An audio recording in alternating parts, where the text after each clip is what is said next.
again, welcome to another edition of CropLife Retail Week. Paul Schrimpf here with Eric Sfiligoj again somehow. Yes. I managed to get back.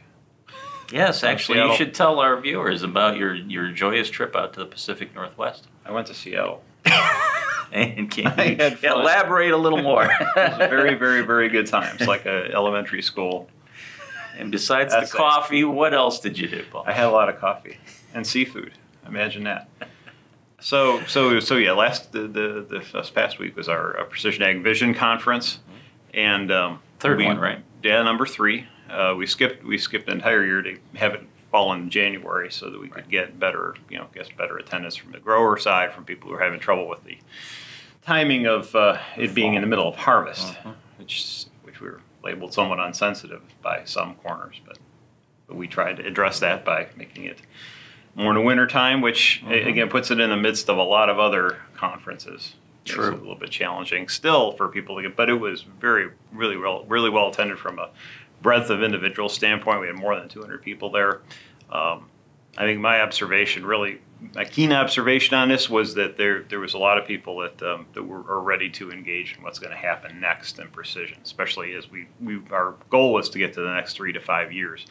And I think people see some things coming together and are really trying to figure out exactly where things are headed so that they can make good decisions. There's lots of networking. People were telling me they were saying 7, 8, 9 appointments up just to have nothing but, if they could do nothing but connect with really interesting individuals in these different segments and sectors that they're trying to get involved in, that would be worthwhile. But that and the program was great. I think it's specifically something. It just really depended on what you kind of came to get immersed in. But it was just a really good discussion. I feel like things are going to move forward. We had a half day at Microsoft for IoT for Earth. They have a program, and there's definitely some technology that's going to be coming out from Microsoft. One of the reasons we wanted them to come and wanted them to be a part of this is there's a good chance Microsoft could be a disruptor in agriculture, and I think it's better that we understand what technologies they're bringing and how they will integrate with ag. And they've shown real interest in working with partners and trying to figure out how to engage with what's already here, as opposed to just coming in with a big hammer and saying, "Here, this is what we have. You must comply." So the more discussions we have in that on the front end, I think the better off we are. They had a great Q&A session at the end where they actually answered just questions from the audience about some of the things that they were doing. So it was, I think, really beneficial from top to bottom for the industry. Sam, we gonna have some stuff up online for folks to check out? Yeah, we'll have bits and pieces of stories that we think were particularly meaningful. Just look for that on CropLife.com or PrecisionAg.com, one or the other. We did a lot on the specialty crop side. We had a lot of discussions from that standpoint. So, GrowingProduce.com is our website on for the specialty crop growers, and we'll have, I'm sure, some things up specifically about what's happening in those markets, because that's a place where a lot of investment is happening as well. Okay. Very good. And you were traveling too. You didn't red eye back like me, and that's why I probably look a little funny. No, it was a little closer for me. I actually was in Madison, Wisconsin at the Wisconsin Agribusiness Classic, which I've gone to over the last couple of years.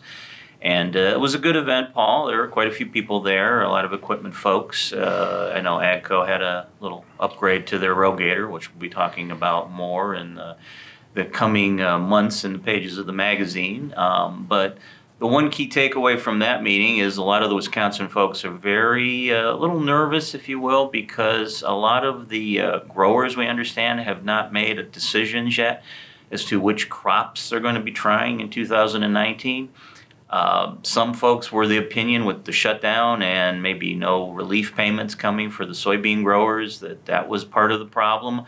Other folks just thought people were just being a little more overly cautious, or maybe were having difficulty getting financing for their operations for the year with so much uncertainty going on.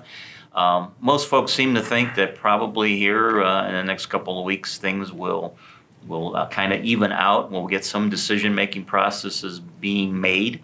But we'll have to find out. I know, Paul, in 2 weeks I'll be at the IFCA meeting in Peoria, Illinois, and we'll see what the mood is at that time.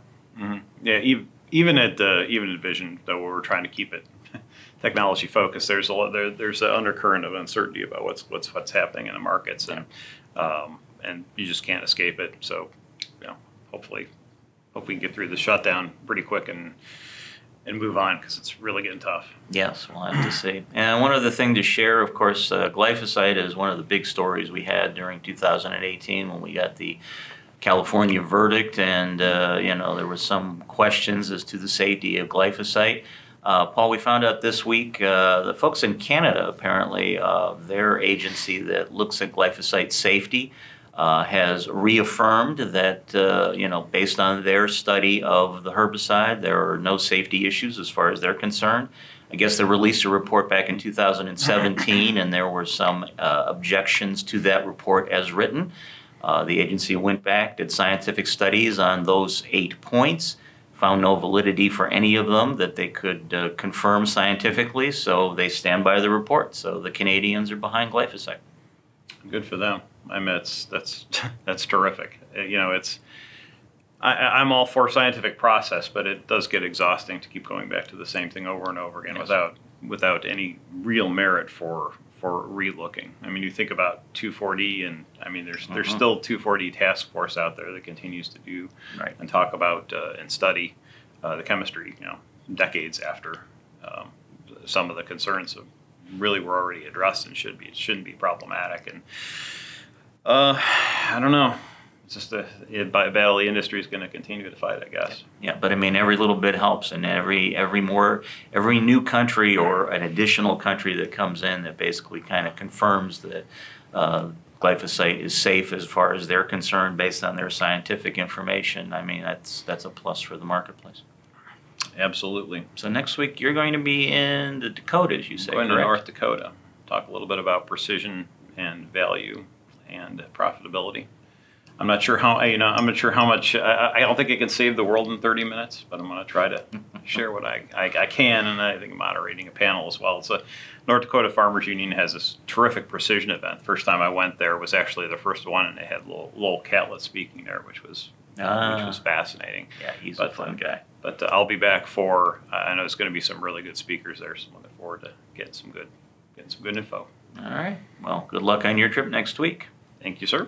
And that's it for this edition of CropLife Retail Week. I think we'll have a special guest maybe next week. Since I think we're looking around for the best possible candidate. And I can't exactly say who that might be, but I'm sure it'll be really strong.